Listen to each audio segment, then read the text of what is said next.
Hello! Welcome to Slate Money, your guide to the business and finance news of an absolutely world historically crazy week in economy, in markets, in everything. I'm Felix Salmon of Axios. I'm here with Elizabeth Spiers of the New York Times. Hello. With Emily Peck of Axios. Hello, hello. And we cannot do this ourselves. This week we need to bring in the big guns. So we have the biggest gun of them all, Mr. Barry Ritholtz. Barry, welcome. Thank you so much for having me. I'm looking forward to a robust discussion. We're going to talk about a lot of things. We're going to talk about the tariffs. We're going to talk about the market volatility. We're going to talk about your book, actually, which is out now. Plug it. What is it? How Not to Invest, the ideas, numbers, and behaviors that destroy wealth and how to avoid them. All right, we are going to talk about pretty much the craziest week that I can remember since the pandemic. I don't even think that's arguable. It is a fun conversation, and just in case you want some counter-programming, you should subscribe to Slate Plus because we have an important debate about leaf blowers. It's all coming up on Slate Money. Slate Money is brought to you by Charles Schwab. Decisions made in Washington can affect your portfolio every day. But what policy changes should investors be watching? Washington Wise is an original podcast from Charles Schwab that unpacks the stories making news in Washington right now and how they may affect your finances and portfolio. Listen at schwab.com/WashingtonWise. This message is brought to you by Apple Card. Apple Card is a no-fee credit card that gives you daily cash back every day. That's 3% back at Apple and 2% back on every purchase made with Apple Card using Apple Pay. Apply for Apple Card in the Wallet app on your iPhone today. Subject to credit approval. Variable APRs for Apple Card range from 18.24% to 28.49% based on credit worthiness. Rates as of January 1st, 2025. Apple Card issued by Goldman Sachs Bank USA, Salt Lake City branch. Terms and more at applecard.com. Okay, so we need to start with tariffs. The latest, as far as I can tell, and this is moving very quickly, and getting clear information from anyone anywhere is very hard, but US tariffs on China and China tariffs on the US are both now over 100%. They are like, you come in and whatever you paid for the goods, you need to pay more than as much over and above that just in taxes to the local government. And none of this makes any sense. Obviously, the markets hate it. The overall blended tariff rate that the US charges on imports, depending on how much Chinese imports plunge as a result of this, is going to end up somewhere in the range of 15 to 25%, which is just almost unthinkable in the world where historically it's been about 2. Barry, I know that one of your big things is just to ride out noise and news and try not to over-index on what's happening right now, but if ever there was a week where everything changed, surely this was that week. Yeah, absolutely. We try and think about the world in terms of probabilities, war game out different scenarios. What's the best case scenario? What's the worst case scenario? What's the fat part of the curve, the middle that's most likely to happen?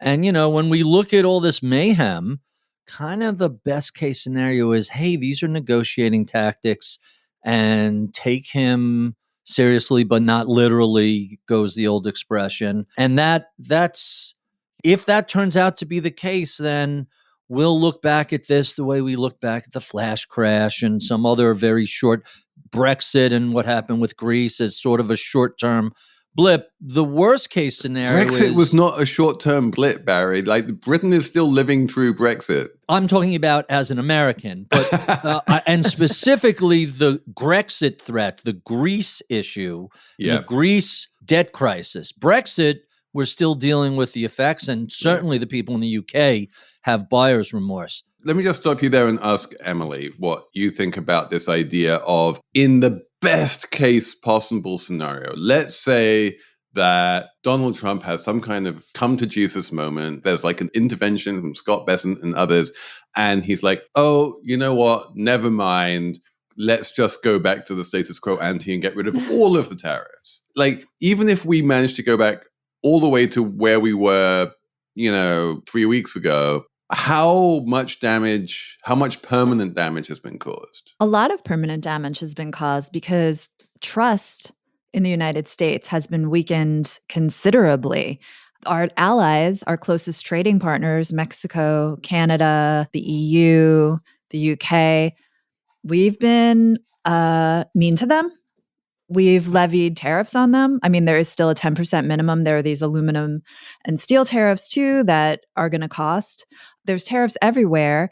And beyond that, even, we had J.D. Vance a month ago in Munich saying, basically giving the middle finger to the EU and to the whole world order that has kept the US economy flourishing, kept the global economy flourishing. Even if we go back to status quo, it's still status woe, I think, because I like that. That's good. It's just this trust has really been broken. And we'll get into like what's happening with the dollar and what's happening with bonds, but it's pretty ugly. And you know what I've been thinking all week has been, because I've been having to write about tariffs like all economics reporters right now. And looking back at 2018, 2019, he did not dissimilar things then.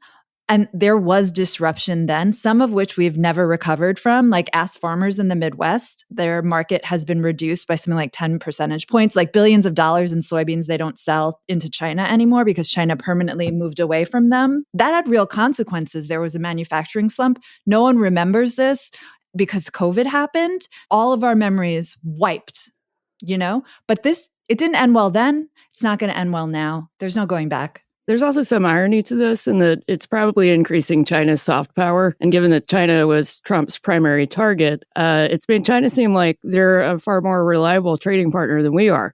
And that's going to be difficult to put that toothpaste back in the tube. There was a headline in Handelsblatt, the German newspaper, saying that Europe was talking about doing a deal where they would put 0% tariffs on Chinese EVs. Wow. It was like, what? It's wild. This was an unthinkable headline just 2 weeks ago. So, okay. So, and I want to underscore and reiterate and say what Emily said is exactly right. That what we are seeing here is kind of the economic other shoe dropping to what we saw in Munich with J.D. Vance. And Munich was a big fuck you to Europe. And this is another big fuck you to Europe. And at that point, everyone's like, okay, now we've got the message. And you can't undo that message. But Barry, I just want to sort of make it even worse here. You're saying that's the best case scenario. What's the worst case scenario? So before I go to the worst case scenario, let me just push back a little bit. We all have a tendency to be stuck in the here and now. It's very difficult to look through this mess to the other side. Forget the midterm elections, which historically have worked to the benefit of the party out of the White House.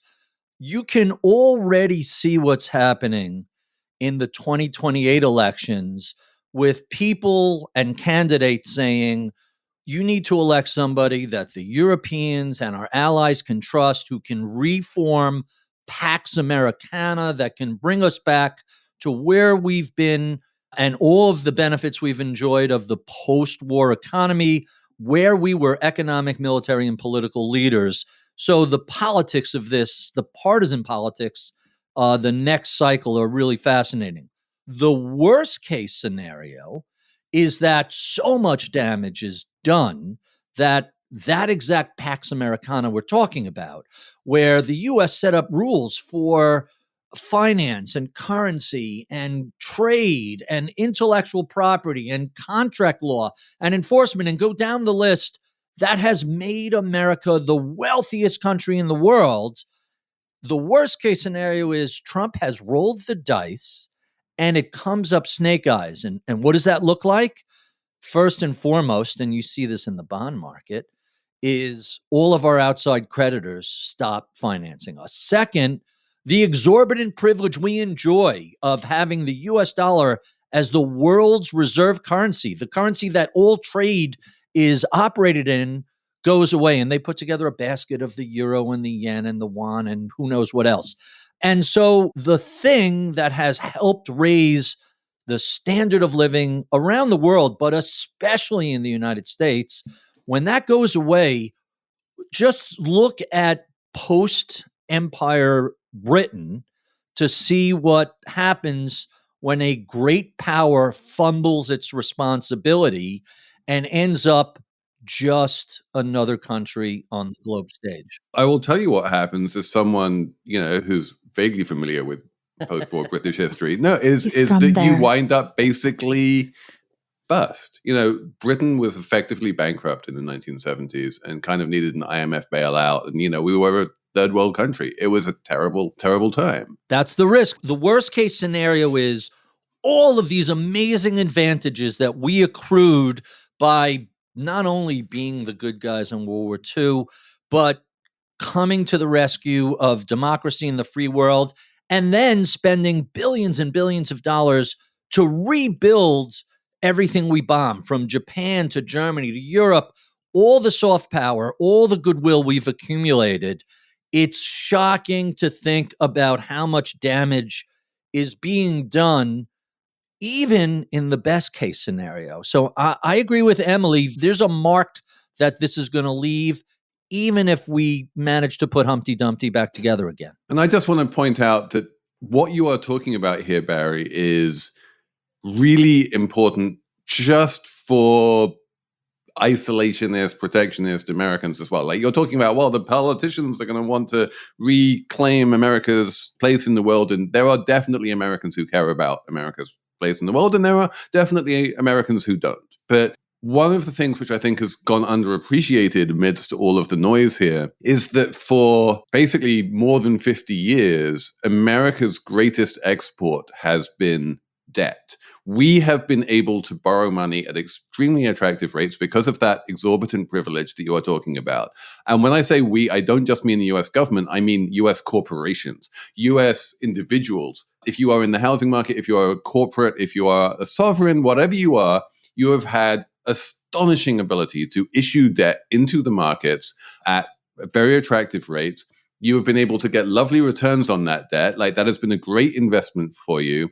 The mirror image of the trade deficit that Trump hates is this thing called the capital account surplus, right? The capital surplus is the rest of the world financing America and pouring money into America. And we take that money and we invest that money and we get a return on that money. And that is why America has outperformed every other rich country in the world for decades. And this idea that we want to get rid of the trade deficit basically means we want to get rid of the capital account surplus. We don't want the rest of the world to fund us anymore. It's like, what the fuck? Of course we want that. So two really important things you said that I have to emphasize. One, that what you ended with is, wait, we print paper and give it to you and you give us cars and iPhones and stuff? That sounds like a great fucking deal, number one.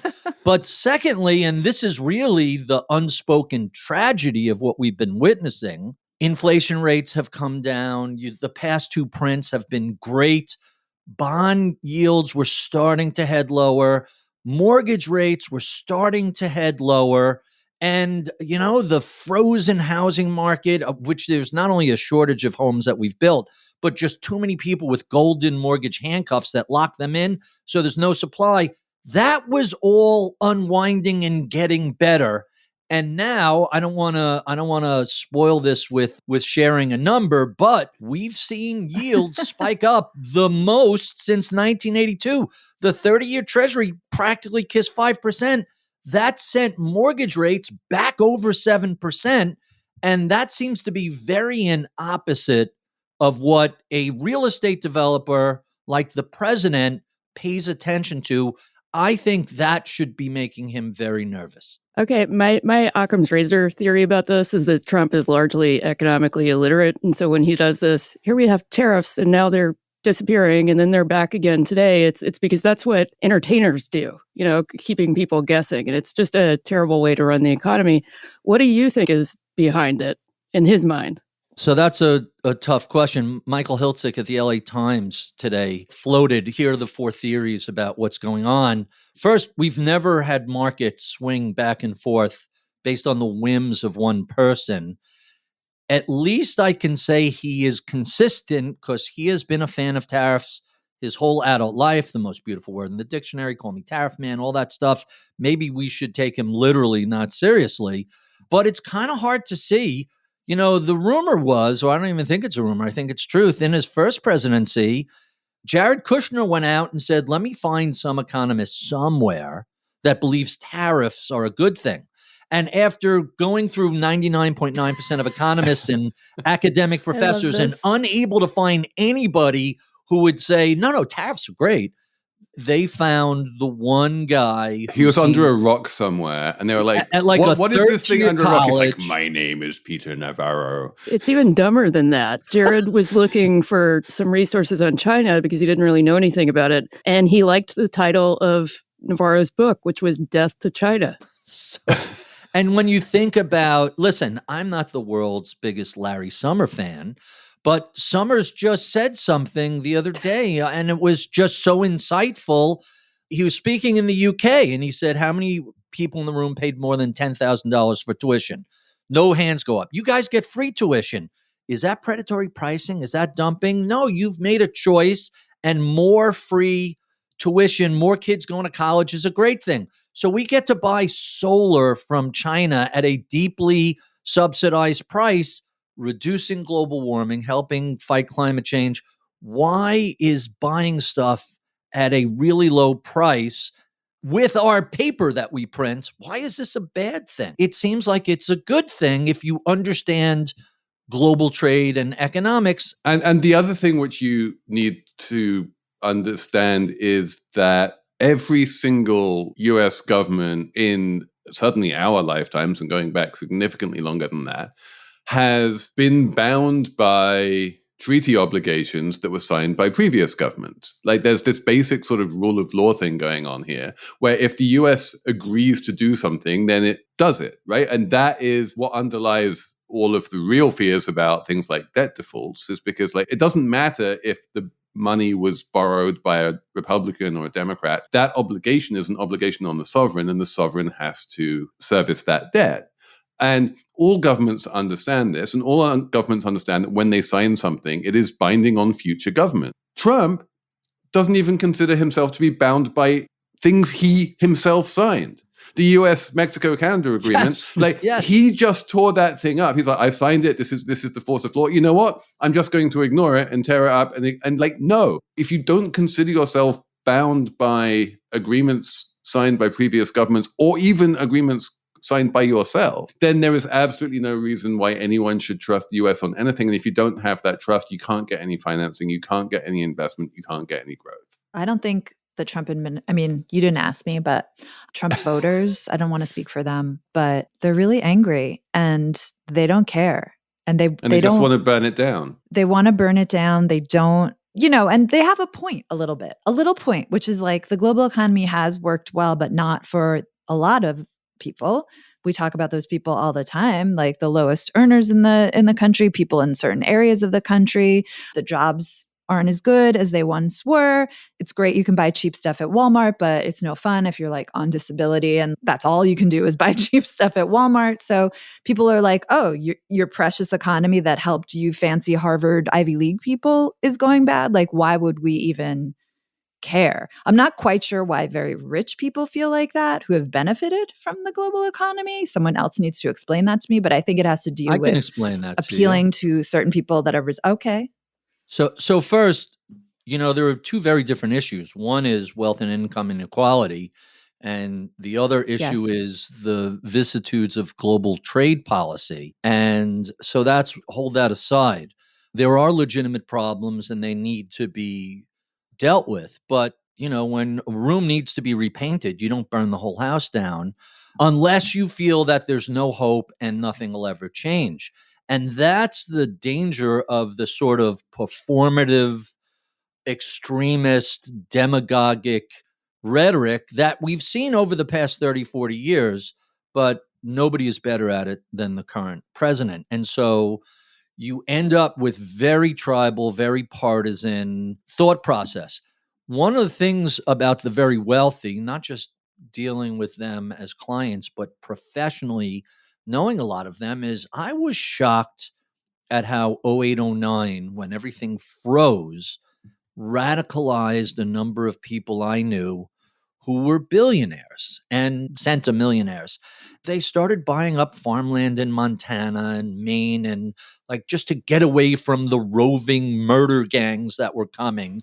And I want to live off the grid and buy some firearms. And, I love this, the two most important commodities are bottled water and lead, preferably in a 38 caliber. And I heard a lot of that shit post-financial crisis. And then the monetary decade that sent stocks up 14% a year for the best decade in a long, long time sort of ameliorated that worst thing. But there's definitely this degree of paranoia that comes with too much money. I don't know how much money is too much money, but just go through Twitter and look at the crazy rantings of billionaires, both pro and con, what the president's doing. And it's like, oh, that seems a little, I guess I have no. Cliff Asness said something so delightful the other day, referring to a few people who were screaming. He's like, you know what the best part about having some money? I don't have to kowtow to anybody, and I don't have to be performative on Twitter. I say what I want, let the chips fall where they may. I'm paraphrasing, but Asness is one of these guys that very logical, very rigorous, doesn't get sucked into the mayhem, at least not the way other people have, and said, what's the point of being a billionaire if you have to kiss all this ass? Haven't you graduated from that? And so some of it is just purely performative, and some of it is paranoia, and some of it is just people flexing power and influence that they didn't realize they had when they were speaking softly and logically.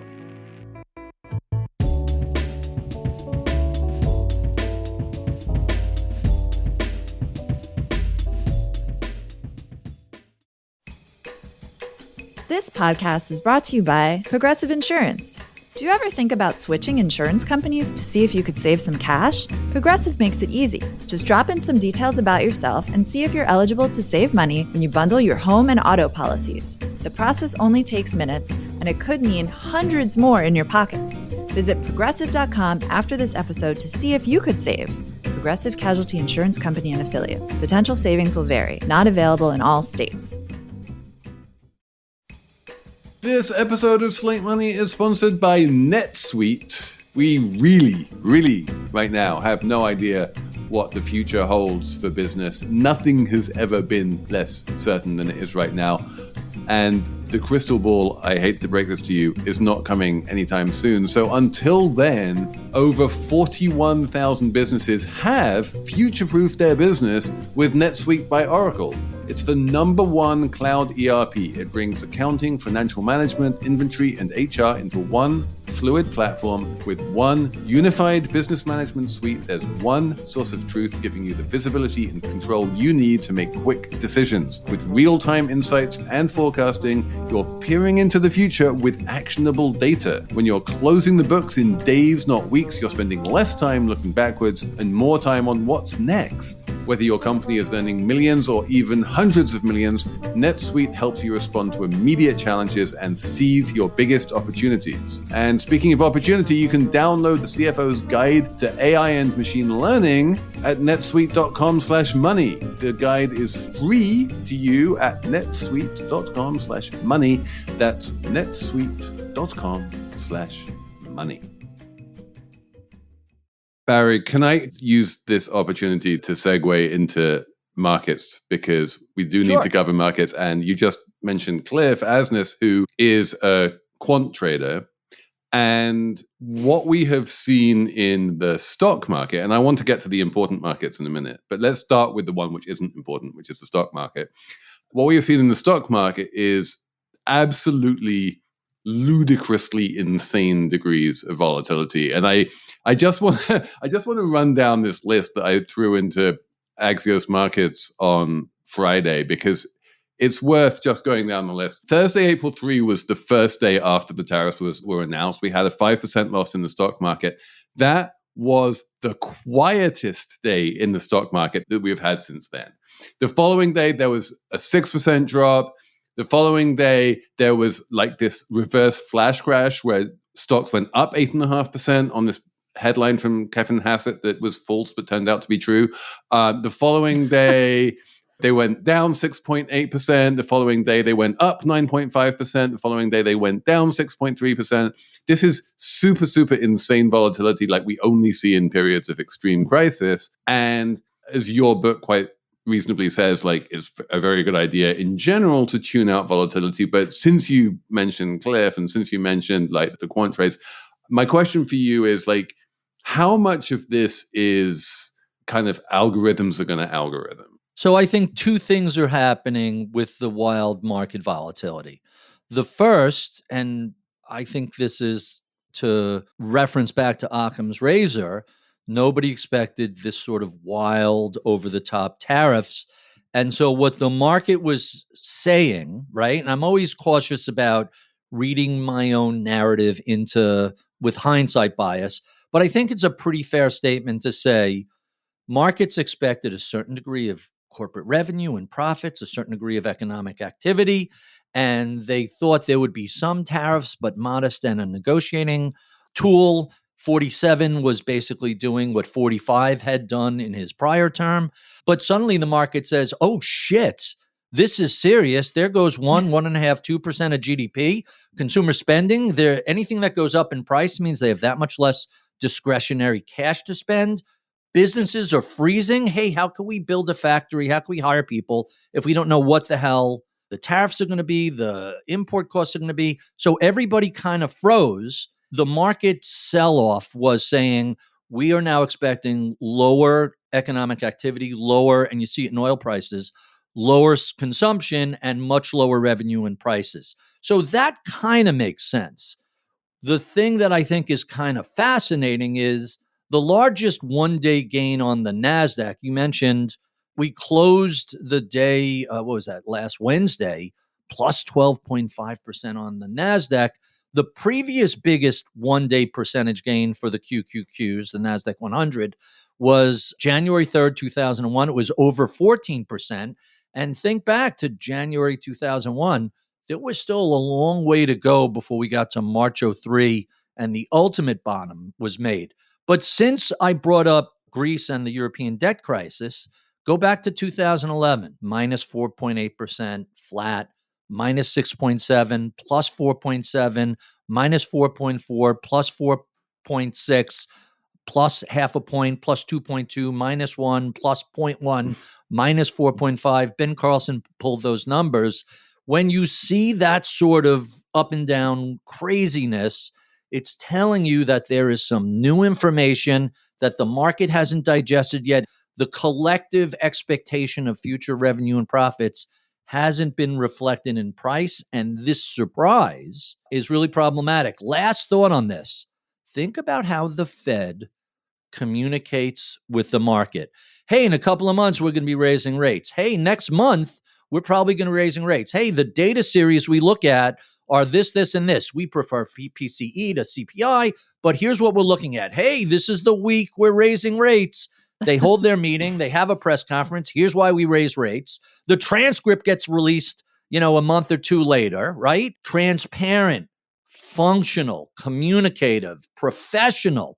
Now compare that with Liberation Day, where it's, kaboom, performative tariffs. And the market said, what the fuck is going on?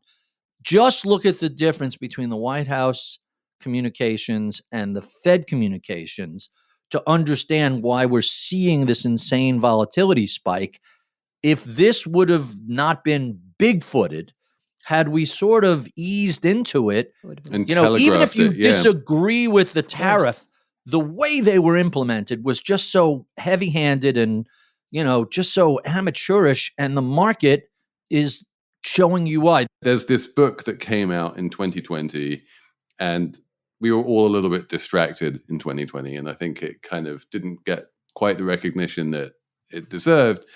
It was Mervyn King, who used to run the Bank of England, and John Kay, the economist, put out this book called Radical Uncertainty. And there's this long-standing distinction in economics between risk and uncertainty, where risk is something where you can sort of quantify it and you can like say there's a this percent probability of this and a this percent probability of that. And then uncertainty is like, I don't have the information needed to work out what the probability of various different outcomes are. And then there's this new world where there's this thing called radical uncertainty, where not only can you not put a probability on what the outcomes are, you don't even know what the possible outcomes are. The set of possible outcomes is unknowable. It's a known unknown. And on top of that, you have a whole bunch of unknown unknowns. And that world of radical uncertainty is a world where the stock market cannot do, a discounted cash flow analysis on future profits or future earnings or whatever, because they have no idea what the world is going to be tomorrow. And that is a world where you can't sort of say, oh, well, what the stock market is saying is that something, something, something, because they don't know, because no one knows anything. And we're in this world now of no one knows anything. Well, in political science, there's a framing device that says things happen because you're looking at a first image, a second image, or a third image. And the third image is international relations, state actors, how they operate with each other. The second is state level decisions that are really policy based.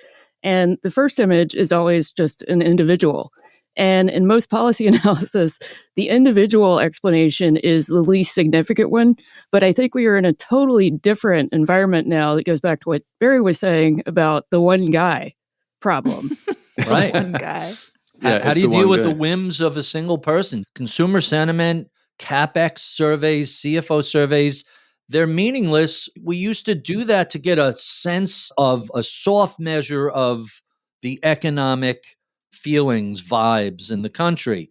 Now it's like, what did he have for breakfast? Okay, let's figure out what happens next. I would love to have the Donald Trump breakfast indicator. Like what happens when remember you have CNBC used to have the briefcase indicator with Alan Greenspan, how thick or thin the briefcase was by the way, it never worked, but yeah, if he has color oatmeal, tie is he wearing? Yeah, all of this kind of stuff. How many Diet Cokes has he had? What was his last golf game? French toast, great. If he had oatmeal, we're all buckle yourself in. It's going to be a bumpy ride.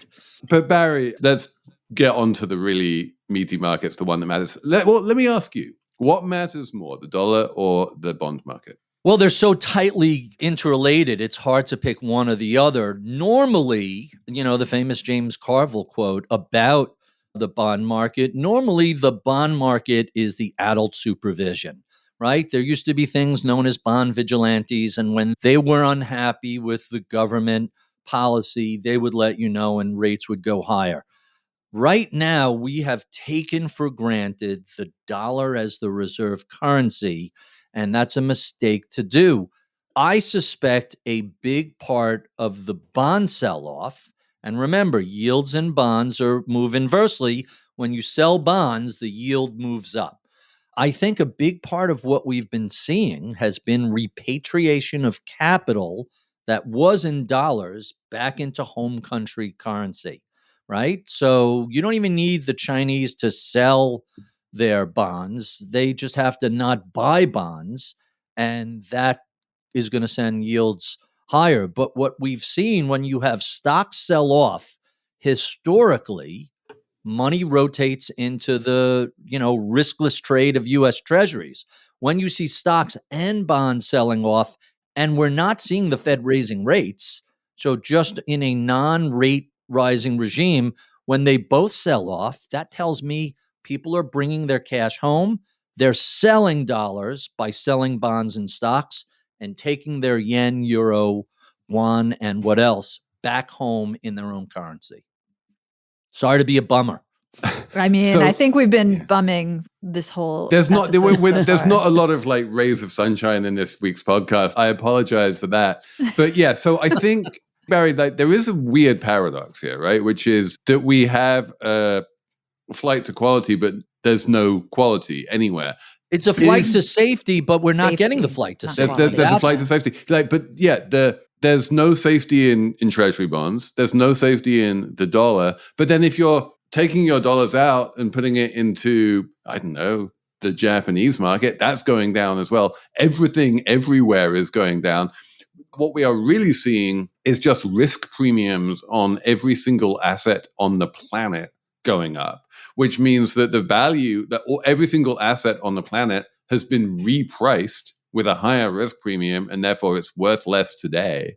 And you don't even need a huge amount of capital flight in order to cause that repricing. One of my theories that, I was talking to the great Dave Raleigh at Loomis Sales about this, is that we are going to see years and years of capital flows out of the United States. Like what we are talking about, if you're talking about like large European institutional investors, that kind of thing, they do not make these decisions over the course of a week. There are portfolio committees, there are asset allocation committees, there are board meetings, there's a million different things need to happen before you make a long-term decision to say, like, we had a 35% exposure to the US stock market and we want to bring that down to like 25 or 20%. But people will be making those decisions. They will be like, we don't want to be overweight the United States anymore. And that long, slow, sort of large flow of capital out of the US, in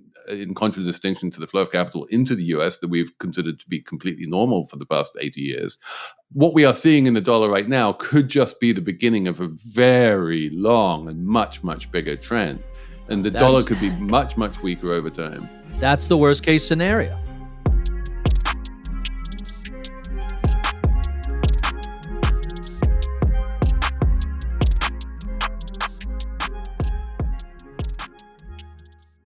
Slate Money is sponsored this week by 1Password, which tries to get us out of little shortcut habits that are very dangerous. Think about a corporate or a college campus. There are these nice paved brick paths between buildings, and then there are the desire lines, the shortcuts that get worn through the grass when people don't want to take the official safe route. And those shortcuts are what security people online really worry about, because most security tools only work on the known paved paths, and then people take shortcuts. They, use the same password here and there, that kind of thing, and that's where the security problems arise. This is where 1Password Extended Access Management, the first security solution that brings all unmanaged devices, apps, and identities under your control. This is where it comes in. It ensures that every user credential is strong and protected.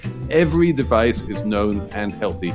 Every app is visible. I have 1Password. I use it literally every day. I do not have the same password on any two different places because it makes it just incredibly easy to be secure. 1Password Extended Access Management solves the problems that traditional IAM and MDM, these stand for Identity and Access Management, Mobile Device Management. These things have existed, but 1Password solves problems that these things cannot. It's security for the way work happens today, and it's now generally available to companies with Okta and Microsoft Entra, and it's in beta for Google Workspace customers. So secure every app, device, and identity, even the unmanaged ones, at 1password.com/money, all lowercase. That's 1password.com/money. This message is brought to you by Apple Card. Apple Card is a no-fee credit card that gives you daily cash back every day. That's 3% back at Apple and 2% back on every purchase made with Apple Card using Apple Pay. Apply for Apple Card in the Wallet app on your iPhone today. Subject to credit approval. Variable APRs for Apple Card range from 18.24% to 28.49% based on credit worthiness. Rates as of January 1st, 2025. Apple Card issued by Goldman Sachs Bank USA, Salt Lake City branch. Terms and more at applecard.com. Can we just start talking to Barry about, at this point, what I'm caring about, which is all the money I have in the stock market through my 401k? It's not really money. It's just paper. And if no one wants really to hate buy when you that talk paper, like that. It's like, can you It's not? a mark on a computer record. Like, I need to eat, live, support people. I mean, like, what should people just start buying, like international stocks and like? there is no safety. There's nothing to buy. There's gotta There's be nowhere to something. hide, Emily. There's nowhere to hide. I want to retire. I got to agree with Felix on this. When you have a global trade war started out of left field, look, there are legitimate issues, right? China is frequently a bad actor. They steal people's intellectual property. They hack companies and take their data and their plans. It's always amusing when they roll out a fighter plane based on stolen plans from Northrop Grumman or whatever it is. They're a bad player and we need to deal with them. But they're also so integrated into the global economy. And this is the tragedy. We had them kind of in a difficult place where they were ripe for negotiation and some concessions. Their economy had been slumping. They have been moving 1 billion people from the farms to the cities. When China isn't growing at 5, 6, 7%, there's real danger of political unrest, social unrest. And so there was an opportunity, call it the art of the deal, to cut a really good trade agreement had we begun this on, frenemies terms, not firing a shot across their bow and declaring economic warfare on the whole globe. And so, there are two issues here. One is, what are the end goals of the tariffs? And two is this the best methodology to achieve those goals? We have lots of issues internally. We have lots of legitimate issues with China. The question is this any way to achieve that? Is this any way to run a supermarket? No, it's not. That seems to be the market's response. But Barry, what we are trying to do here is pivot elegantly to your book. Okay. And you got my attention. Correct me if I'm wrong, but if there's one message that people should take from your book, it's like, don't make any kind of investment decisions in the middle of a crisis. Absolutely. I mean, stop and think about it. There's a quote in the book that I love from Bill Bernstein. He's a neurologist who became an investor. And he said, your entire investment success is dependent upon you controlling your limbic system. That's the amygdala and all the dopamine receptors in the brain responsible for fight or flight. If you fail to control your limbic system, you will die poor. That's like quite a heady statement.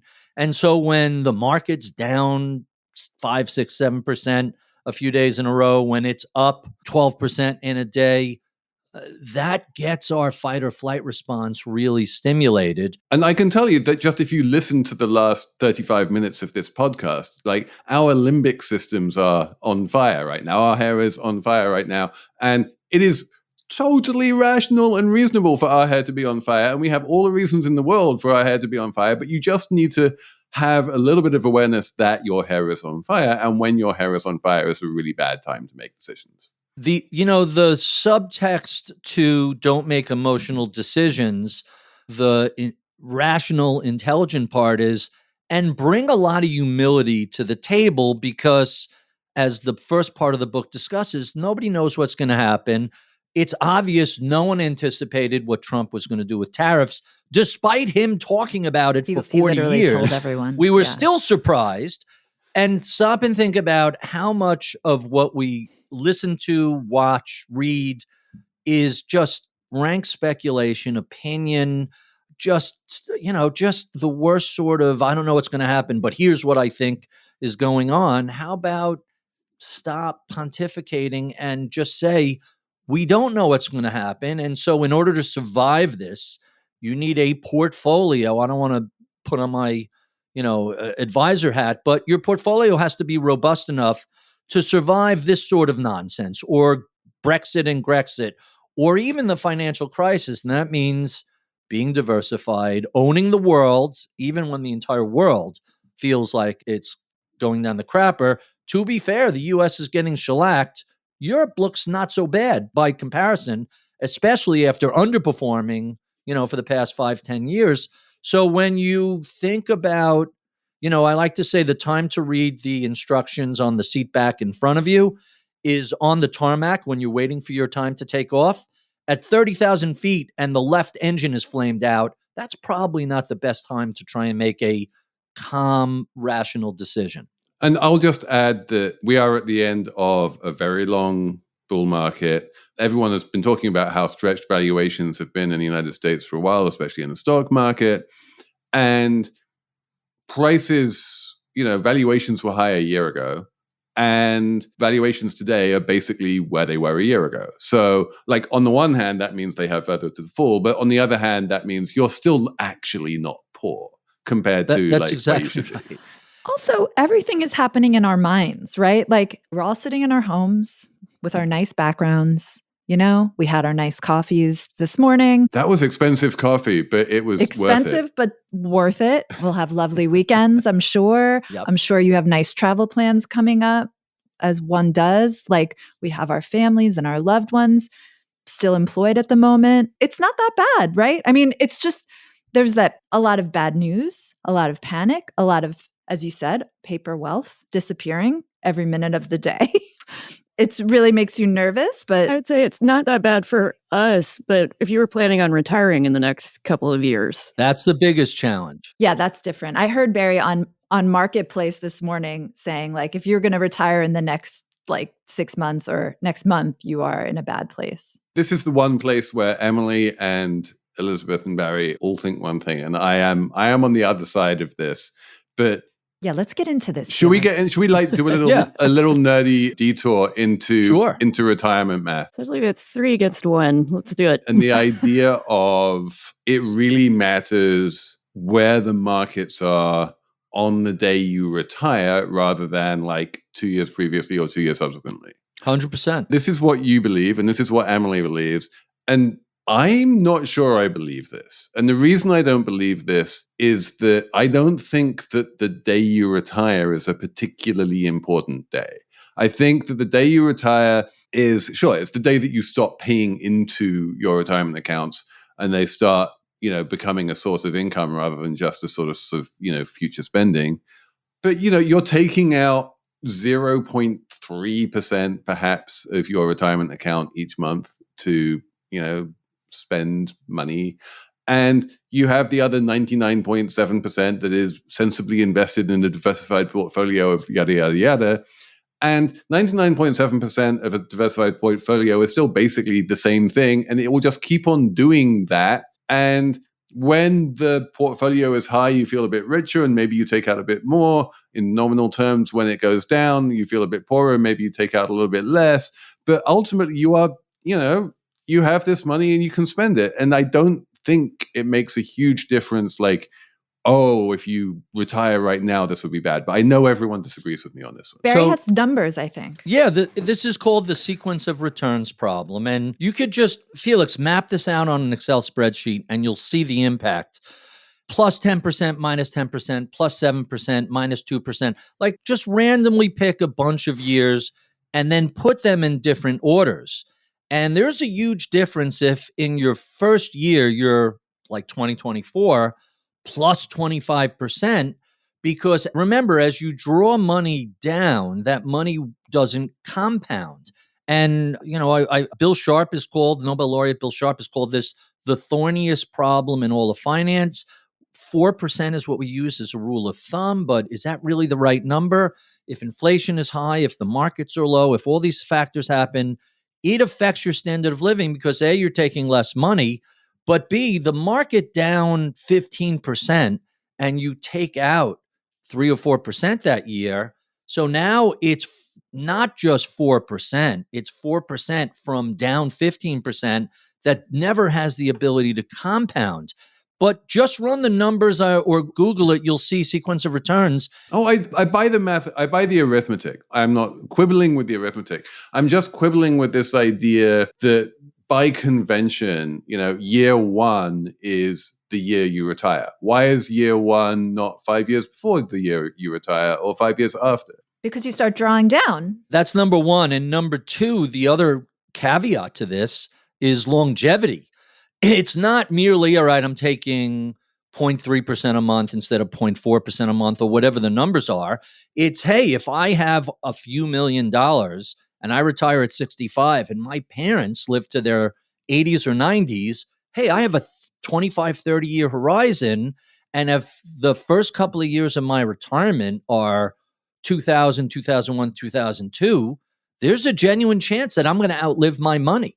That's where the sequence of returns is so challenging, because by the time you get to the end, the person who retired into plus 24, plus 10, plus 5 will have done better than the person who retired into minus 15, minus 20. It's the starting point of the drawdown, because whatever you take out at a discount, at a market sell-off, no longer compounds going forward. And I do think that this is the one place where financial advisors can really help, is things like if the market is down a lot when you are 61 and retiring, you have a decision to make, which is, when do I start drawing Social Security? And like normally you want to delay it as much as possible because actuarially speaking, that increases your total Social Security income. But maybe if you want to keep that money invested so it can have the opportunity to go back up, then there are reasons not to. These are things which you need to sort of talk through with someone objective. Right. It's complicated. The numbers are complicated. We have no idea what inflation is going to be. We have no idea what market returns are going to be. And so you're making a best guess based on historical data. And that historical data kind of assumes that the future is going to look like the past. And what we learned last week is, hey, maybe the future isn't going to look like the past. And by the way, I wrote a big cover story for Wired magazine in 2009 called The Formula That Broke Wall Street. Gaussian Coppola. I remembered that piece vividly. That was a groundbreaking, not to blow smoke up your ass, Felix. I think that's the most influential thing you wrote. And I can't tell you how many people on trading desks said to me, hey, have you seen this? This is dead on. So the fact that you did not give me a heads up about this, the fact that I remembered Gaussian Coppola was like, holy shit, this is really something that people are talking about. And that was a big deal. You're going to explain what it is, right? It's not like a movie directed by Francis Ford Coppola. That's a whole nother hour.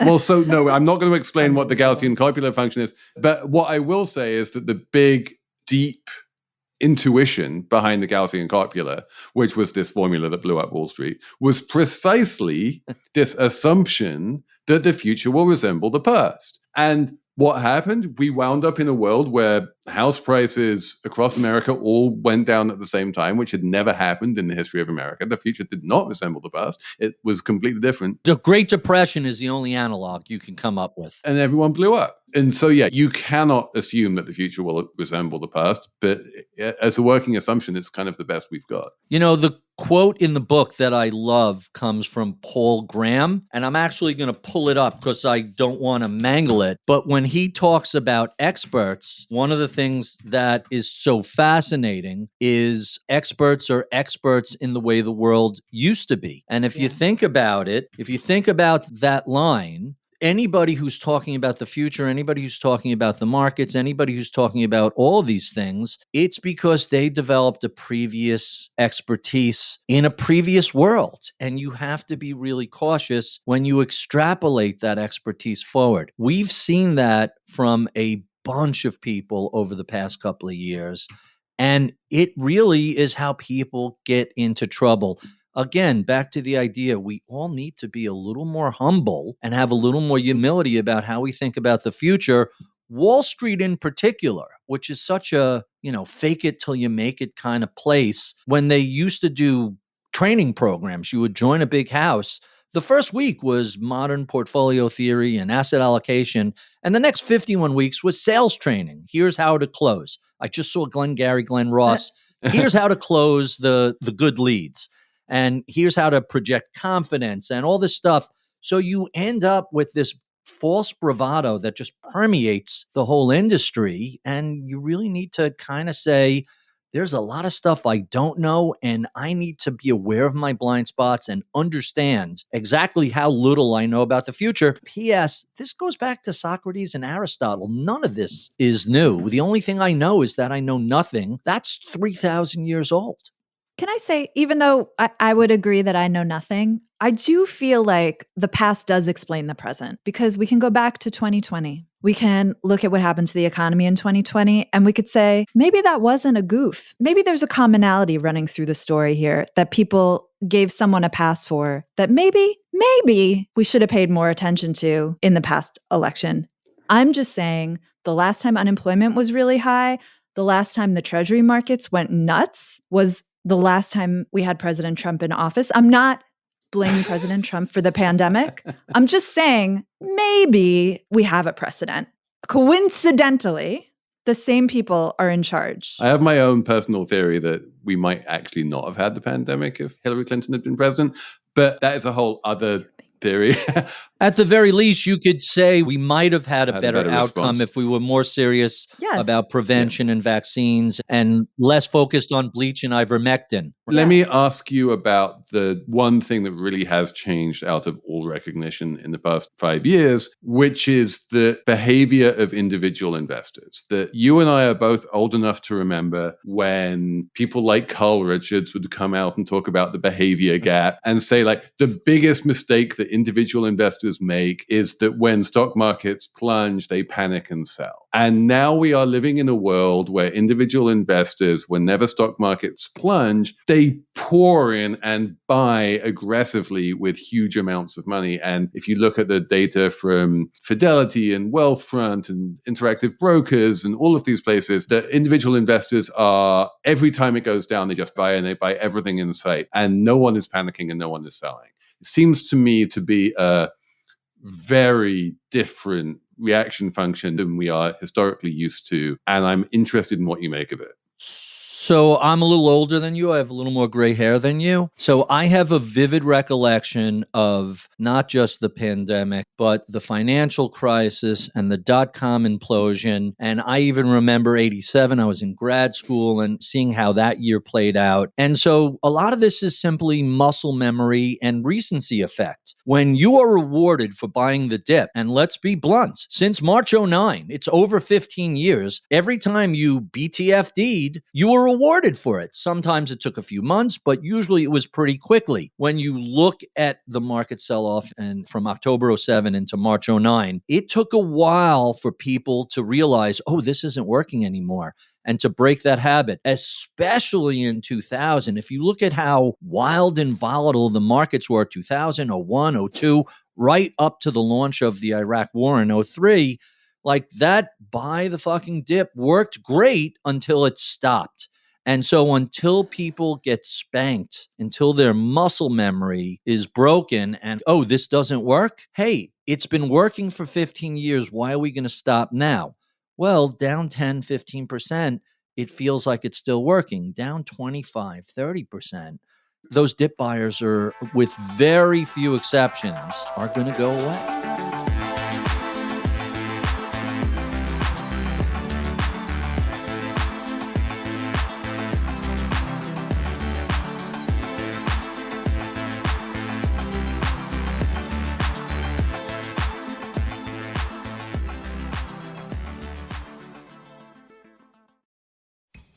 Missions to Mars, driverless cars, AI chatbots. Feels like we're already living in the future. Well, Robinhood is built for the future of trading. Robinhood's intuitive design makes trading seamless. On Robinhood, traders have access to popular stocks and ETFs 24 hours a day, 5 days a week, so you can keep up with today's fast-paced markets. Spot opportunities and take control of your trades with tools like screeners, simulated returns, and strategy builder. You can now even trade your favorite assets all in one place. Robinhood offers competitive pricing with commission-free trades on stock and ETF options, and some of the lowest margin rates among leading brokerages. The future of trading is fast, powerful, and precise. Experience it now on Robinhood. Sign up today. Investing is risky. Robinhood Financial LLC, member SIPC, is a registered broker-dealer. Trading during extended hours involves additional risks. Other fees may apply. On which note, we should have a numbers round. Elizabeth, do you have a number? My number is 20, and that's percent. And that's the amount more of egg dyeing kits people bought this year as opposed to last year. Wait, more egg buying kits? Yep. And this is coming from POS, the company that sells the little colored tablets. And this is in spite of egg prices and internet trends of people now dyeing potatoes and onions instead of eggs. Although I ran the, do you want to do an Easter onion hunt by my kid? And he was not particularly enthusiastic about it. And then this was in a Time story. And the theory was that sometimes when people are in volatile political and economic environment, they prefer things that are nostalgic for them and remind them of happier times. So that may be why people are biting the bullet and buying eggs and dyeing them. Well, I have a related number, which is 18,000, which is the number of chicks that Family Farm and Home sold in the first quarter of this year. You know, if you want to start raising chickens, you have to start by buying chicks. And you can buy chicks at Family Farm and Home or Tractor Supply, whatever. That 18,000 chicks that they sold in Q1, that's Q1 2025. What was the number in Q1 2024?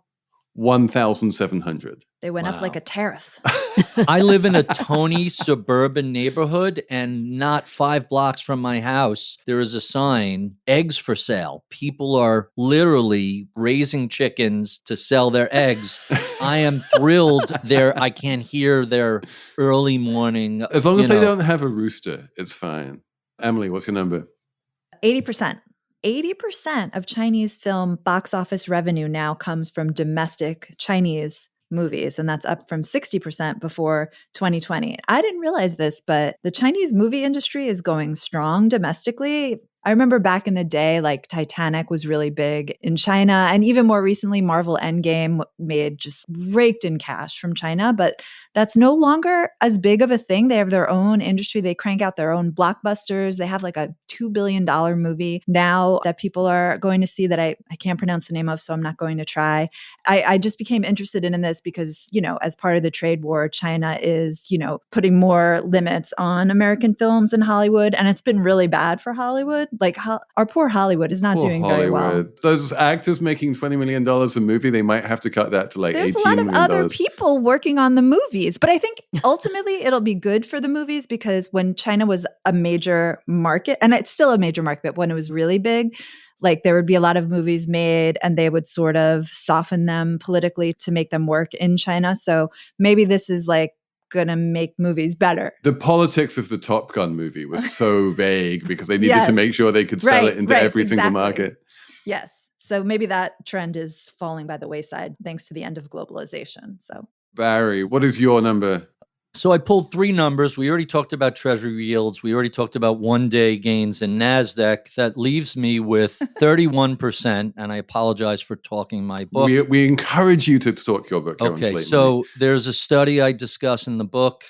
31% of people who panic sell into market corrections and crashes never return back to equities. And so when you stop and think about all of these horrific scenarios that are scaring the shit out of everybody, sometimes with good cause, when we look back at 08, 09 and people panic sold in January, February, March 09, almost 1 in 3 of those people say, this equity thing isn't for me. And they then proceed to miss one of the greatest decades in stock market history, the 2010s. It's really a shocking number. And I can't tell you how many emails we got.